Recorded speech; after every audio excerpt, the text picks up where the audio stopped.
Hello दोस्तों, स्वागत आपका सीएल मैथ्स क्लब @ के चैनल पर। और आपने छात्र को जो है गलती करते हुए देखा होगा। यदि आपने गलती जो है वो गलती से कर देते हैं तो आपकी गलती नहीं मानी जाती है, लेकिन गलती को आप जानबूझ के गलती करते हैं तो 100% आपकी ही गलती मानी जाती है। यदि आपको समझ में नहीं आया तो नो टेंशन रहिएगा, हमें भी समझ में नहीं आया।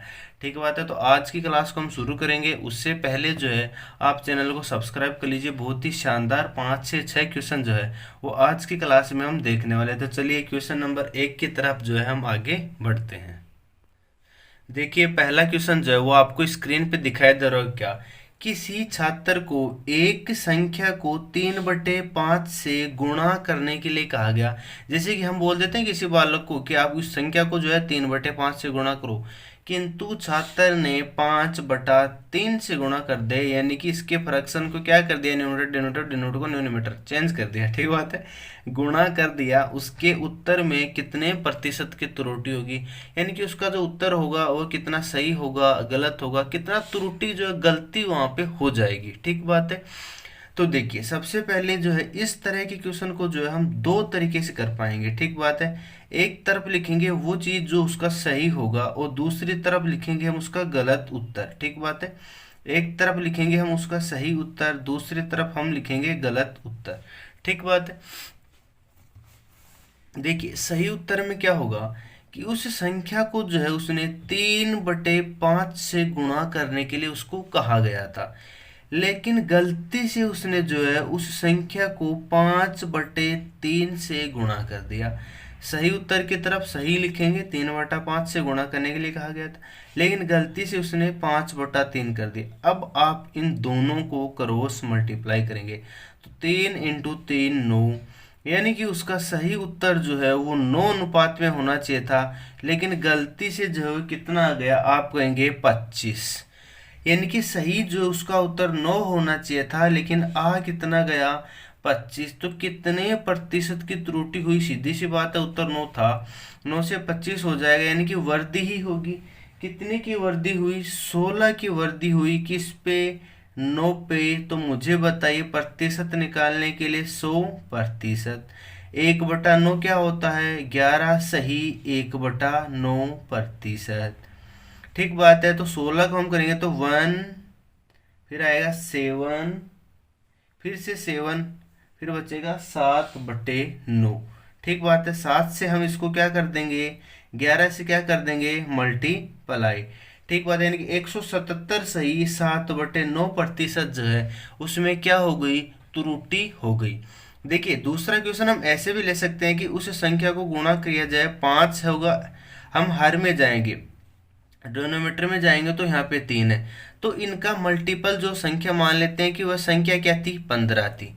ठीक बात है, एक संख्या मान लेते हैं कि वो 15 थी, तो सर ने बताया कि बताओ बच्चों उसको 3/5 से गुणा करो, तो वो सही आनी चाहिए थी, यानी कि 5 × 15 9 आ जानी चाहिए थी। लेकिन उसने उस 15 को किया क्या, हरामखोर ने 5/3 से कर दिया। तो ये कितनी पर कटेगा, 5। तो उत्तर निकाल दिया उसने कितना, 25। सीधी सी बात है, उत्तर गलत होगा, लेकिन कितने प्रतिशत की वृद्धि कर दी उसने, 177 सही, 7/9%। उसका उत्तर क्या आ गया, ज्यादा आ गया।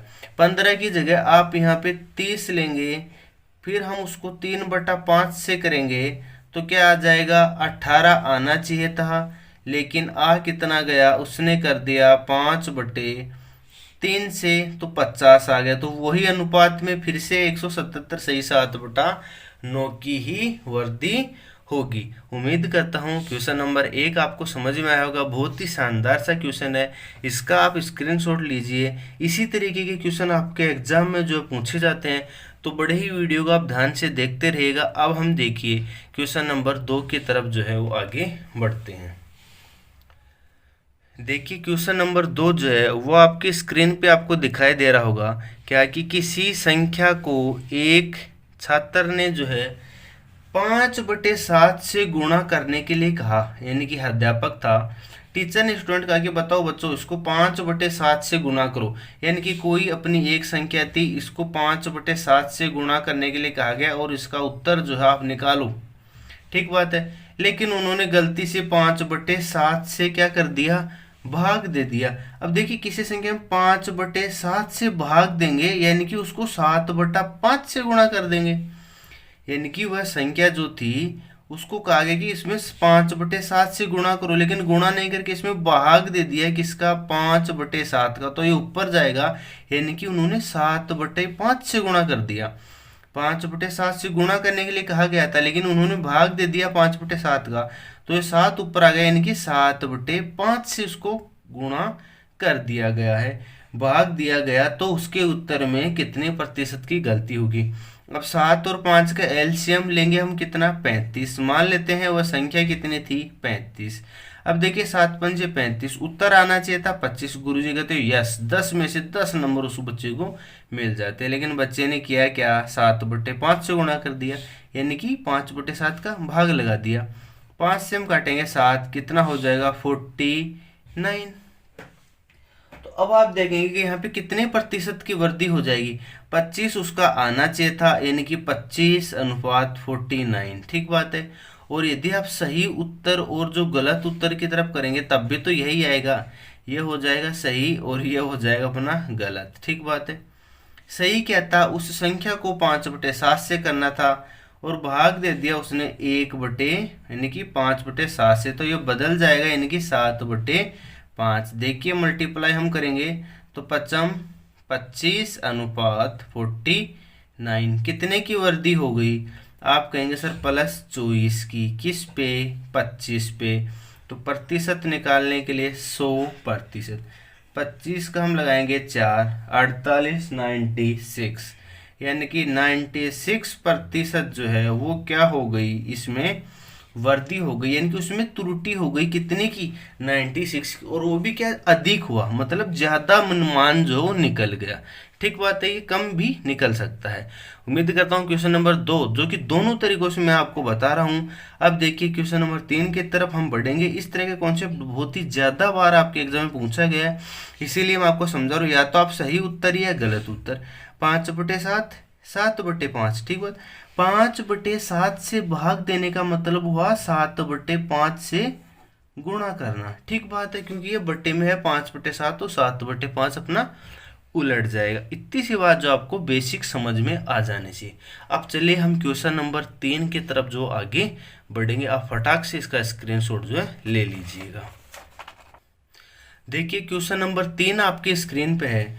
एक छात्र ने किसी संख्या को 3/7 से गुणा करने के लिए के बजाय 3/7 से भाग दे दिया, जिसके कारण उसका उत्तर सही उत्तर से 1200 अधिक आएगा। सीधी सी बात है, उत्तर या तो अधिक हो जाएगा या कम हो जाएगा, तो हमें सही उत्तर क्या, what is the right answer, ये हमें फाइंड आउट करना है। तो देखिए सबसे पहले हमने वही मेथड अपनाना है, आप दोनों तरीके से करेंगे, लेकिन सही मेथड जो होता है ये सही और गलत, यानी कि सही क्या था कि उस संख्या को 3/7 से गुणा करना था, ठीक बात है, लेकिन कर किससे दिया, 3/7 से भाग, यानी कि 3/7 से भाग देने का मतलब हो गया 7/3 से गुणा। अब आप सिंपली यहाँ पे देखेंगे, 3×3 9 और 7×7 49, यानी कि उसका उत्तर तो है 9 आना चाहिए था, लेकिन गलती से उसने 7/3 से गुणा कर दिया, तो उत्तर कितना डाल दिया उसने, 49, जो कि हो गया गलत, जिसके कारण उसका उत्तर सही उत्तर से 1200 अधिक रहा। हमारा सही उत्तर 9 था, गलती से हमने 49 ला दिया, तो कितना अधिक ला दिया, हम कहेंगे सर 40 यूनिट जो है वो हमने अधिक ला दिया। यूनिट इसीलिए क्योंकि अनुपात में, और इस 40 यूनिट अधिक है, उसी का तो मान दे रखा है कि उसका सही उत्तर गलत उत्तर से 1200 अधिक है, यानी कि उसका ये अपना 1200 अधिक आ गया। तो 1 यूनिट की वैल्यू क्या हो गई, 30, 1 की वैल्यू 30 हुई, तो 9 की वैल्यू निकालने के लिए हम क्या करेंगे, 30 9 30 27, यानी कि उसका सही उत्तर क्या था, यही था उसका सही उत्तर 270, ठीक बात है। गलत उत्तर निकालने के लिए गलत उत्तर क्या था, 0, तो 0 9 30 27, 2 4 12 और 2 14, 1470 जो है वो क्या रहा, इसका गलत उत्तर अपना हो जाएगा, ठीक बात है। यानी कि वह संख्या देखिए, मान लेते कोई अपनी संख्या जो थी वो अक्स थी, ठीक बात है। तो उसका सही उत्तर क्या था? सही उत्तर उसका 270 था। गलती से उसने क्या कर दिया, 1470 ले आया। अब हमसे ये पूछ ले कि बताइए वो संख्या क्या थी। सबसे बड़ा क्वेश्चन बनता है कि वह संख्या बताओ। अब देखिए, सर ने बताया कि आप किसी संख्या को 3/7 से गुणा करो, कि मान लेते हैं कि वह संख्या अपनी क्या थी, यह वाली संख्या थी अक्स। सर ने कहा कि आप इसको 3/7 से गुणा करो और उत्तर निकालो। तो उत्तर कितना आना चाहिए? क्या 270 नहीं आना चाहिएगा?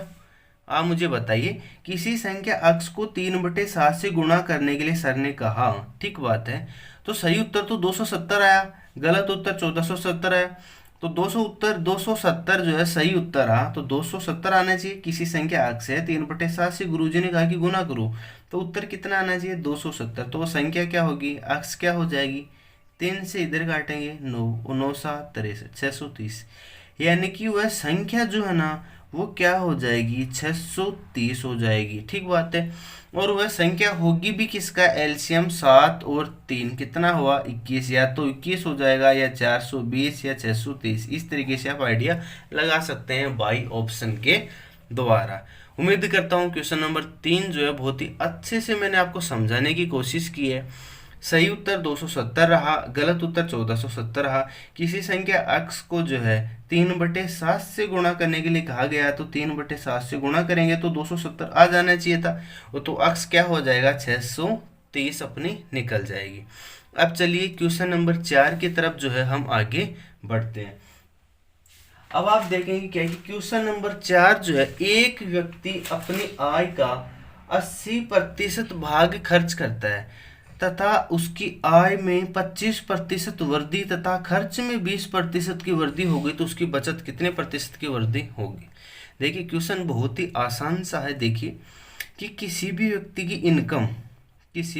की इनकम जो है वो क्या होती है, वह होती है उसके द्वारा टोटल किया गया खर्चा, यानी कि एक्सपेंडिचर, प्लस उसके द्वारा की गई सेविंग यानी कि बचत। कोई व्यक्ति जो है एक महीने में जितना खर्चा कर लेता है और कितना बचा लेता है, वही तो उसकी इनकम होगी। आप कहेंगे सर यह तो बहुत ही आसान सी बात है। एक व्यक्ति अपनी आय का 80% भाग खर्च करता है। मान लेते भाई उसकी आय 100 थी, 100 रुपये महीने के कमाता, 80 रुपये वो खर्च कर देता है, तो सेविंग कितने की कर रहा होगा, 20 की।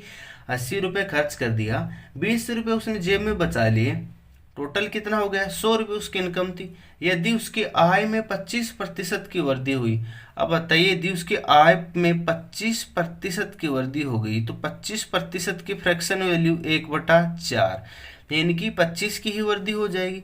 यानी कि अब उसकी आय में 25% की वृद्धि हो गई, यानी कि वह 125 रुपये महीने का कमाने लग गया है, ठीक बात है। यानी कि वही लिंक शेयर करके, ठीक बात है, व्हाट्सएप पे। यदि उसकी आय में 25% वृद्धि तथा खर्च में 20% वृद्धि हुई।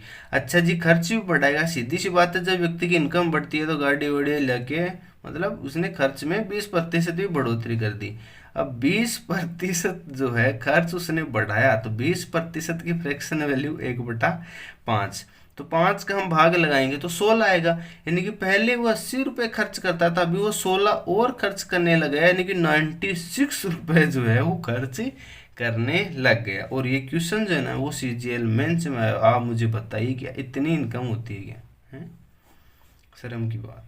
20% वृद्धि हो गई तो कितना हो जाएगा, 96 रुपये।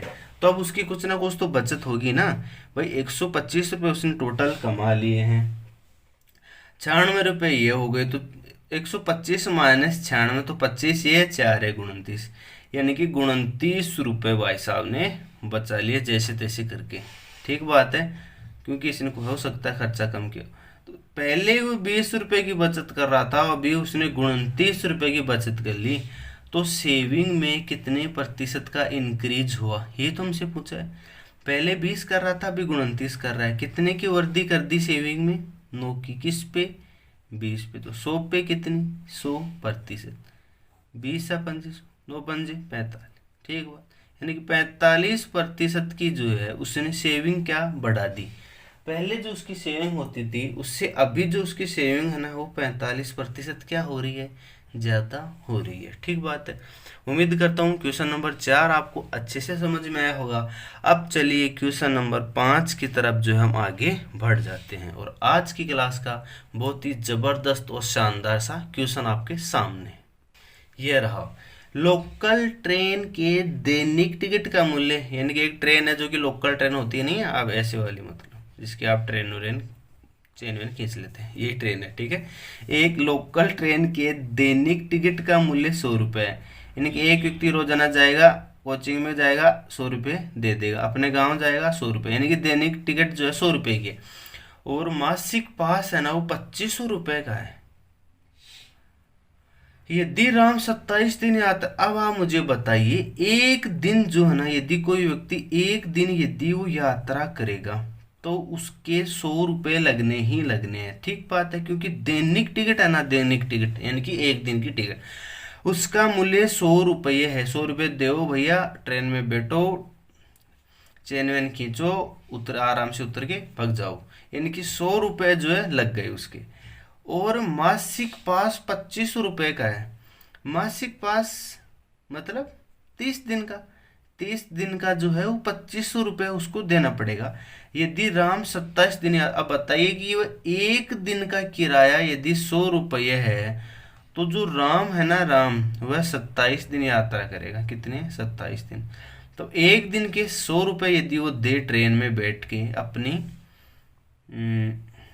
यहाँ घर वालों से मिलने के लिए, ठीक है, जाने के लिए, 27 दिन में कितना खर्चा कर देगा। आप कहेंगे सर एक दिन में वो 100 रुपये देगा, तो 27 दिन में टोटल जो खर्चा हो जाएगा ना वो 2700 रुपये हो जाएगा। ठीक बात। लेकिन राम था शाना, क्योंकि रोज रोज मिलना होता था। यदि राम ने 27 दिन यात्रा की और राम के पास मासिक पास है, अब मासिक पास है ना वो कितने रुपए में पड़ रहा है। मासिक पास सीधी सी बात है 30 दिन का बनेगा। मासिक पास जो 2500 रुपये का है। अब राम के पास मासिक पास राम ने बनवा लिया, क्योंकि राम को पता है रोज रोज आना ही है मिलने के लिए, तो 2500 रुपये में उसने मासिक पास ले लिया। वैसे इतनी मैथ तो वैसे राम की भी जो बहुत ही शानदार होगी। 200 रुपये खर्चा बना लिया, जिनमें 100 रुपये की 2 चॉकलेट अपनी आ जाएंगी डेयरी मिल्क। 27 दिन में जो है वो 700 रुपये जो है वो लगने थे, लेकिन राम के पास मासिक पास है तो 2500 रुपये लगे। कितने की बचत कर ली उसने, 200 रुपये की। 200 रुपये बचा लिए किस पे, इसी 2500 पे बचा लिए। यानी कि 2500 रुपये उसके लगने थे जेब से। ठीक बात है, ये कहाँ से लगने थे, उसके जेब से लगने थे। ठीक बात है, उसने बचा लिए कितने, 200 रुपये, किस पे, 2500 पे। तो 100 पे कितना आ जाएगा, 100%। 1 2 1 2 25, यानी कि उसने कितने प्रतिशत की बचत कर ली, 200 बटे में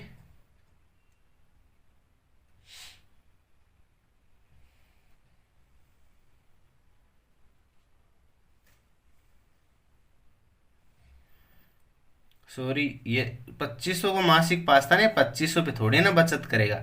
राम एक दिन में 100 रुपये दे के जाएगी उसके, राम ने यदि वो 27 दिन तक जाता तो उसकी जेब से लगता 2700 रुपये।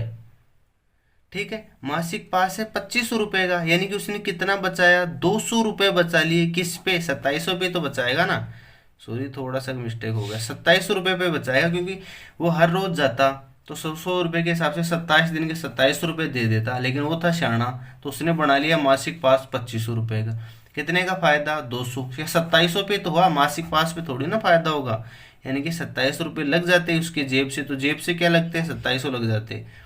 1 2 200 बटे 27, यानी कि 200 बटे में 27% जो है, यही इसका क्या है, सही उत्तर होगा। ठीक बात है। उम्मीद करता हूँ आज की क्लास आपको बहुत अच्छी लगी होगी, अच्छे से जो आपको समझ में आई होगी। ठीक बात है, तो आज के लिए इतना ही, मिलते हैं अगले वीडियो में। Thank you.